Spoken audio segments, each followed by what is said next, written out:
नमस्कार, आप सभी का स्वागत है मेरे YouTube channel remake edu path में। बिहार शिक्षक बहाली फेज़ 2 की जो प्रक्रिया है और इसकी सारी जो अर्हताएँ हैं, मतलब सारे डिटेल जो है घोषित किए जा चुके हैं। तो आज हम लोग इस वीडियो में जो इस परीक्षा का सिलेबस है उसको डिस्कस करेंगे। तो आइए देखते हैं क्या क्या सिलेबस है और क्या बीपीएससी ने क्या जारी किया है और कैसे हमारी तैयारी हो। तो देखते हैं। अब देखिए, सबसे पहला है कि ये जो लिखित परीक्षा है ये वस्तुनिष्ठ आधार पर होगी, क्लियर इसने कहा है।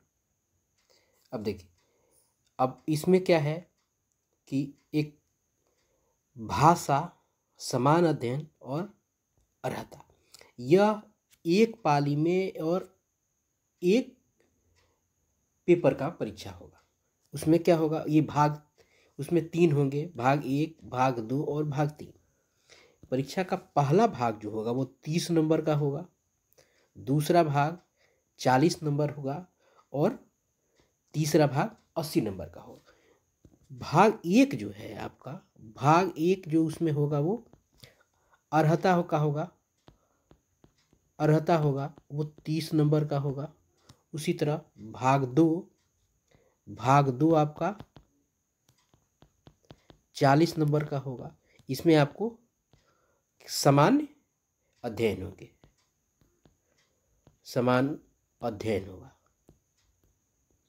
ठीक है।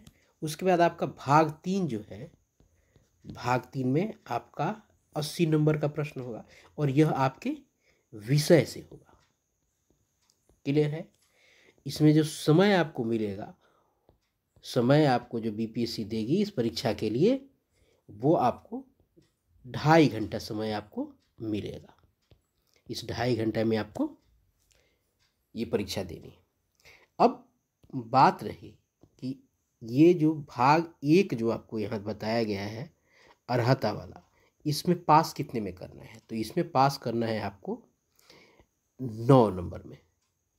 और इसमें क्या क्या होगा इस 9 नंबर में, इसमें 22 आपको हिंदी के प्रश्न होंगे और 8 आपको अंग्रेजी से प्रश्न होंगे, यानी 22 मार्क्स आपका हिंदी से लाना के लिए अंक के लिए होंगे और 8 आपको अंग्रेजी से के लिए अंक होंगे। यानी आपको लाना बस केवल 9 नंबर है।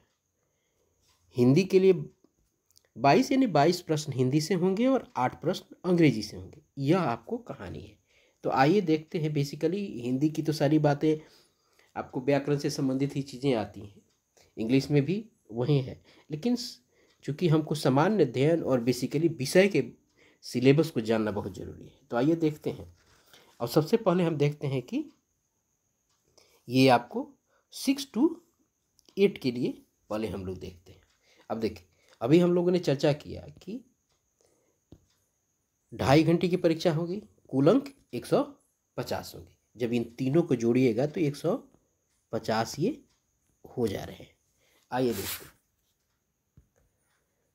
शिक्षा विभाग के अंतर्गत मध्य विद्यालय के अध्यापकों और पिछड़ा वर्ग और अति पिछड़ा वर्ग कल्याण विभाग के अंतर्गत प्रारंभिक प्रशिक्षित के लिए वर्ग आज के लिए 6 से 8 के लिए क्या होगा। देखिए, यह पत्र 3 भाग में होंगे, भाग 1, भाग 2, भाग 3।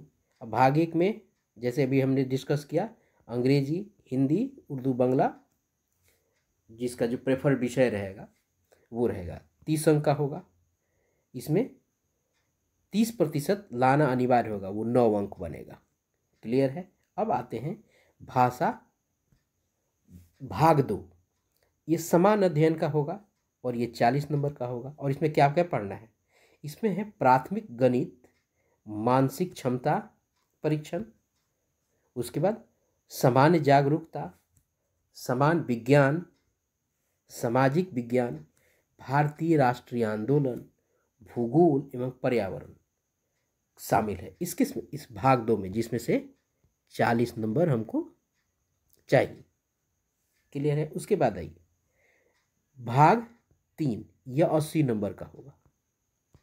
और इसमें क्या हमको पढ़ना है, तो हम भाग 1 को फिर से देख लेते हैं कि प्राइमरी लेवल का गणित होगा, मानसिक क्षमता परीक्षण का होगा, सामान्य जागरूकता होगा, सामान्य विज्ञान होगा, सामाजिक विज्ञान होगा, भारतीय राष्ट्रीय आंदोलन से संबंधित प्रश्न होंगे, भूगोल से संबंधित होंगे और पर्यावरण से संबंधित होंगे। उसके बाद आता है ये आपको अब मध्य विद्यालय के अध्यापकों के लिए विषय पत्र, जो आपका विषय होगा मध्य विद्यालय में क्या होगा, सामाजिक विज्ञान है, सामान्य विज्ञान है और भाषा है। तो ये तो सबके लिए होगा, ये 40 और ये 30 तो सबके लिए होगा। विषय वालों के लिए यहाँ बदल जाएगा, जिसका जो विषय होगा तो उसी विषय से उनको प्रश्न आपको 80 नंबर देखने को मिलेंगे और वहीं आएंगे। तो क्या है, मध्य विद्यालय के अध्यापकों के लिए एक विषय पत्र ये है, उम्मीदवारों द्वारा इन पत्रों में से किसी एक पत्र का चुनाव किया जाना है। पत्र क्या है, गणित एवं विज्ञान, सामाजिक विज्ञान, हिंदी, उर्दू, संस्कृत या अंग्रेजी। ये आपको यहाँ से लेके और यहाँ तक ये भाषा के संबंधित होगा, ये भाषा वाले होगा, हिंदी, उर्दू, संस्कृत और अंग्रेजी आप जो लेंगे इन भाषाओं वालों में से। उसके बाद ये विज्ञान सेक्शन हो गया और ये सामाजिक विज्ञान सेक्शन होगा। 3 ही सेक्शन होते ही हैं 6 to 8 में। और आप जिस विषय के शिक्षक बनना चाहते हैं आप उसी विषय का आपको देखना होगा। आइए देखते कैसे होगा और तैयारी किस लेवल की होगी। भाग 3 में पिछड़ा वर्ग एवं अति पिछड़ा कल्याण विभाग के अंतर्गत प्रारंभिक शिक्षक प्रशिक्षित के लिए एक विषय पत्र है। अब इसमें क्या है, उम्मीदवारों द्वारा इन पत्रों में से किसी एक पत्र का चुनाव किया जाना है, हम सबको पता है। अब इसमें क्या है कि उपरोक्त विषय में पत्रों के पाठ्यक्रम SCRT या NCERT, अब ध्यान दीजिए पहले हम लोगों का एक मोनोपोली बना हुआ है NCERT, तो यहाँ इसने ऑब्लिक करके SCERT भी लिखा है। आप सबको पता है कि SCERT की जितनी बुक्स हैं ना वो सारी बेस्ड NCERT ही हैं। तो आप या तो SCERT की बुक्स को पढ़ें या NCERT की बुक्स को पढ़ें, बात बराबर है।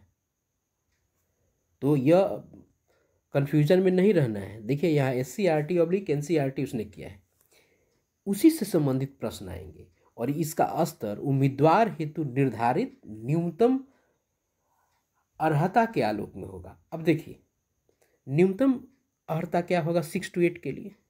6 to 8 के लिए अर्हता आपका स्नातक स्तर है, स्नातक स्तर है। तो यह जो SCERT और NCERT की जो बुक्स यानी सामान्य अध्ययन यानी आपका जो विषय है सामाजिक विज्ञान से अगर आप बात समझ रखते हैं तो उसका जो काठिन्य स्तर होगा वो स्तर आपका स्नातक लेवल का होगा। और स्नातक स्तर में सामाजिक विज्ञान में जो भी सब्जेक्ट आपको पढ़ने हैं उस सारे सब्जेक्ट को आपको SCERT और NCERT की जो बुक्स आती हैं आपको वही पढ़नी है। अब देखिए यहाँ यह एक बात समझने वाली बात है कि स्नातक स्तर की बात जब की जा रही है, स्नातक स्तर की बात की जा रही है तो स्नातक में तो बहुत सारी चीज़ें न पढ़नी, स्नातक स्तर तक तो बहुत सारी चीज़ें पढ़नी पड़ जाएगी। वहाँ तो history, political science, psychology, sociology, बहुत सारे विषय हैं। तो बात यहाँ समझने की ये है कि चूँकि 6 to 8 वर्ग में आपको हिस्ट्री,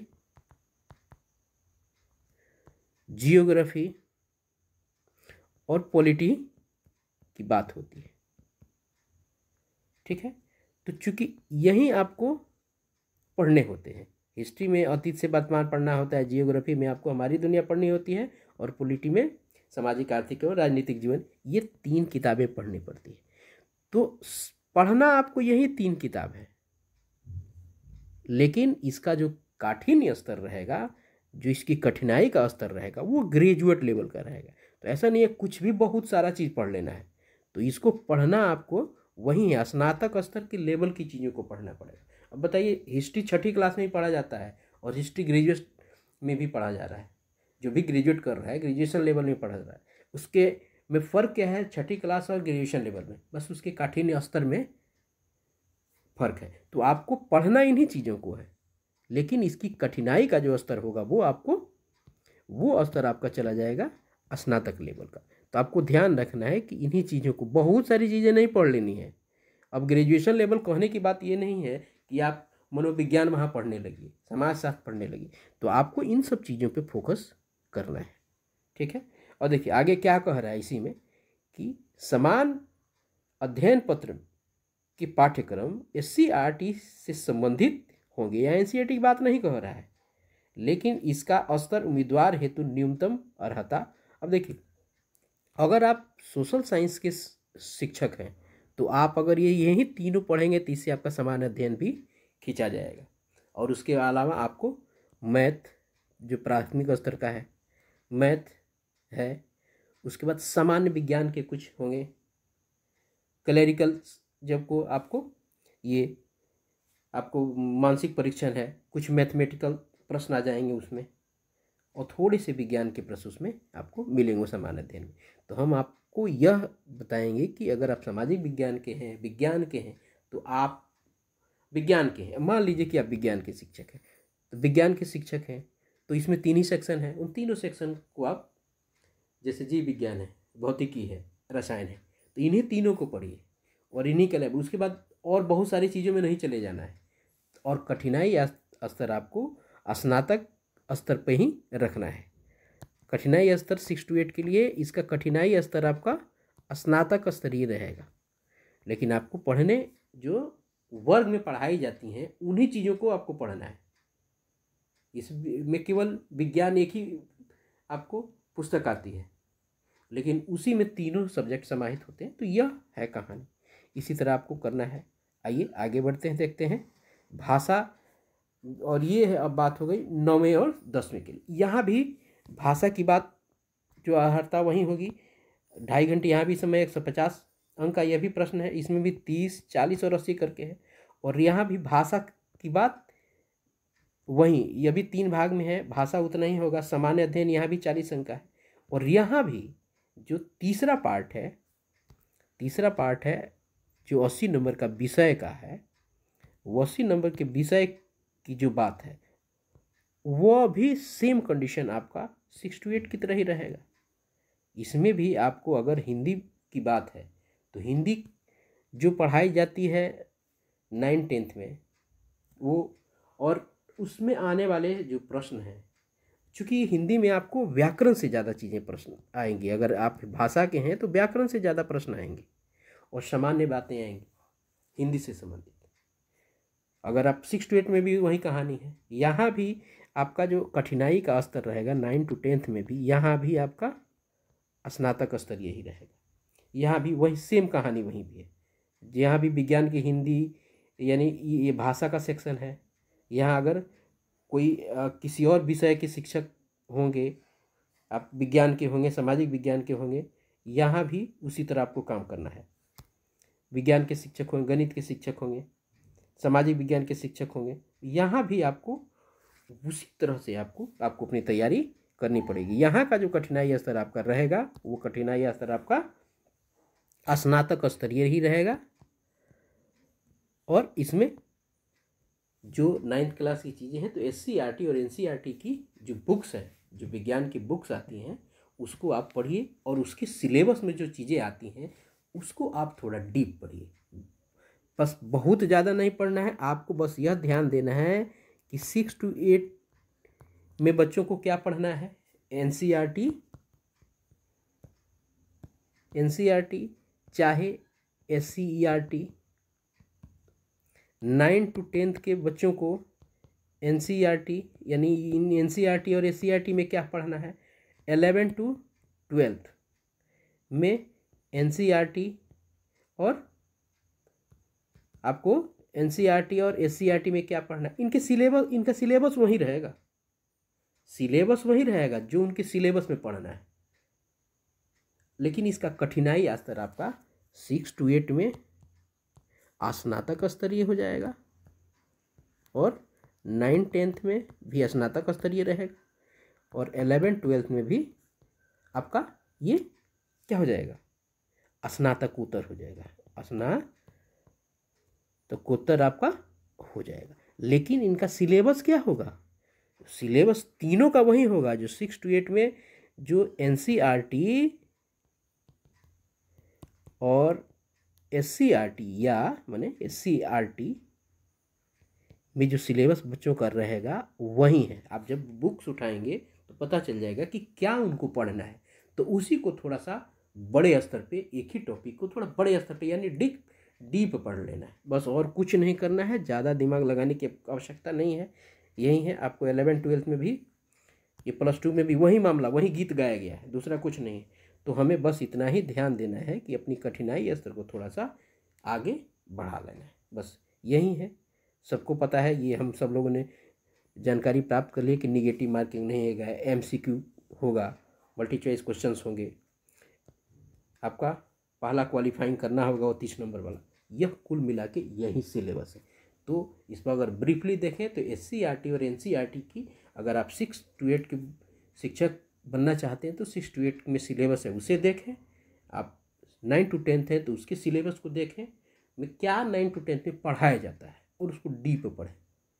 11th-12th में क्या पढ़ाया जाता है सबसे पहले उसका सिलेबस देखें। और सिलेबस देखने के लिए सीधी सी बात है, ई-लॉट्स पे जाएं, ई-लॉट्स पे जाएं, वहाँ आपको ई-लॉट्स पे 6 to 8 की बुक्स मिलेंगी, 9 to 12 की बुक मिलेंगी, आपको सारी की सारी। ये भी हर SCERT की बुक्स यहाँ से मिल जाएंगी। अगर NCERT की बुक्स हैं उसकी, वो भी ऑनलाइन उपलब्ध है, वहाँ जाके उनका सिलेबस देखिए और उसको पढ़िए। आकाट बकाट कुछ नहीं पढ़ना है, बहुत सारी चीज़ें पढ़ाई जाती हैं।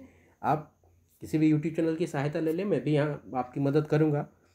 तो जो चीज़ जानना है उसे ही जानिए। चलिए, आशा है आपको इससे लाभ हुआ होगा। Thank you so much. जय हिंद।